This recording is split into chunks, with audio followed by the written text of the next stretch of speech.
Hello, কেমন আছো সবাই? This is Subhashree. আজকে চলে এলাম একটা নতুন ব্লগ নিয়ে। তো কেমন আছো সবাই? তো গরমটা একটু কমেছে আগের থেকে, মানে এখনও আছে বাট একটু হিউমিডিটিটা একটু কম কম লাগছে। তো চলো শুরু করি আজকের ব্লগটা। তো চলে এলাম রান্নাঘরে। তো পুঁই শাক কেটে রেখেছি, পুঁই শাকের তরকারি করব এখানে, কুমড়ো আলু আর পেঁপে গাজর দিয়ে।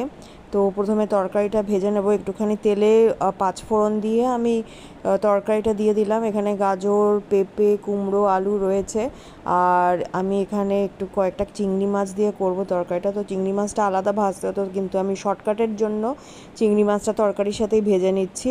একটুখানি নুন হলুদ দিয়ে দিয়েছিলাম, আর এখানে আদা জিরে শুকনো লঙ্কা বাটা আর 1 চামচ ধনে গুঁড়ো দিয়ে দিলাম।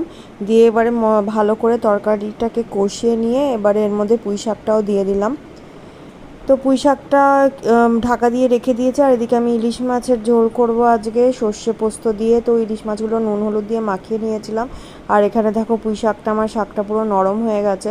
তো পুঁই শাকের তরকারিতে কিন্তু আমি পুঁই শাকের ডাঁটাগুলো দিইনি, ডাঁটাগুলো আলাদা তিল দিয়ে করব। আর এখানে তরকারিতে একটুখানি হলুদ আর চিনি দিয়ে তরকারিটা দেখো আমার পুরো রেডি, নামিয়ে নিয়েছি। আর এই যে পুঁই শাকের ডাঁটাগুলো, এগুলো একটা সিটি দিয়ে আমি তিল বেটে এর মধ্যে মাখিয়ে নিচ্ছি। ডাঁটায় আমার এইভাবে খেতে বেশি ভালো লাগে। আর ওইদিকে মাথা আর লেজটা ভেজে নিচ্ছিলাম, লেজটা ভাজা খাবো। আর বাকি মাছটাতে দই সর্ষে আর পোস্ত আর একটুখানি সর্ষের তেল মাখিয়ে তারপরে করব। তো শুধু সর্ষেটা আমার ঠিক খুব একটা সহ্য হয় না, তো আমি সেই জন্য পোস্ত আর দই দিয়ে একসাথে মাখিয়ে তারপর এটা একটু পাতলা ঝোলঝোলই করব, খুব একটা ঘন করব না।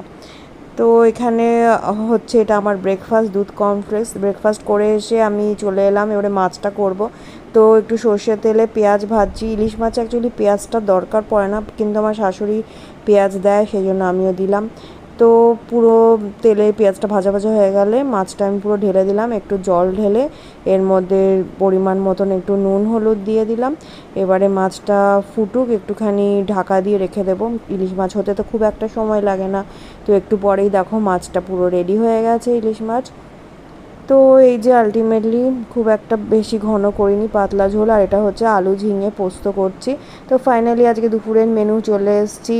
আর এখানে ভাত, পুঁই শাকের তরকারি, এখানে ইলিশ মাছ ভাজা, এখানে আলু পোস্ত, আলু ঝিঙে পোস্ত, ডাঁটা চচ্চড়ি আর ইলিশ মাছের ঝোল চাটনি। আর এইটা হচ্ছে ইলিশ মাছ ভাজার তেল। ইলিশ মাছের তেল দিয়ে কিন্তু মাছ ভাজা খেতে দারুণ লাগে। তো চলো আজকে এই অবধিটা।